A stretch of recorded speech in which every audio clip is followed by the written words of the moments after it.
ఆంధ్రప్రదేశ్కు వైఎస్ జగన్మోహన్ రెడ్డి మాత్రమే సీఎం కాదా? వైసీపీకి చెందిన మరో లేడీ ఎమ్మెల్యే సైతం సీఎంగా ఫీల్ అవుతున్నారా?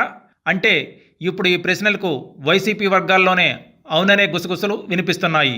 గుంటూరు జిల్లా చిలకలూరుపేట నుంచి తొలిసారి ఎమ్మెల్యే అయ్యారు విడదల రజని. రాజకీయాల్లోకి వచ్చి రావడంతోనే దూసుకుపోయిన ఆమె తెలుగుదేశం పార్టీతో పొలిటికల్ ఎంట్రీ ఇచ్చి గత ఎన్నికలకు ముందు వైసీపీలోకి జంప్ చేశారు.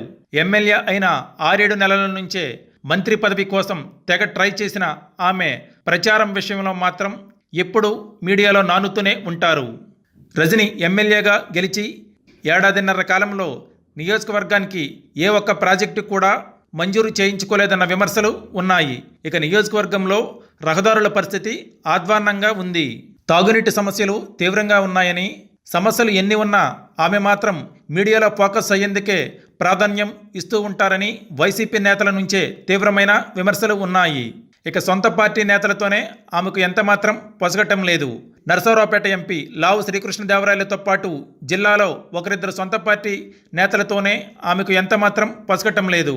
ఇక తన కోసం సీటు త్యాగం చేసిన సీనియర్ నేత మర్రి రాజశేఖర్ను సైతం రజని పక్కన పెట్టేశారు.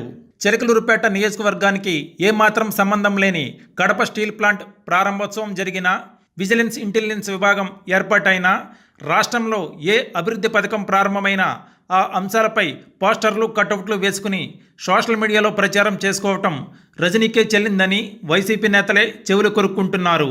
తన ప్రచారం కోసం రజని ప్రత్యేకంగా ఒక టీంను ఏర్పాటు చేసుకుని మరీ ప్రచార హోరులో కొట్టుకుపోతున్నారట.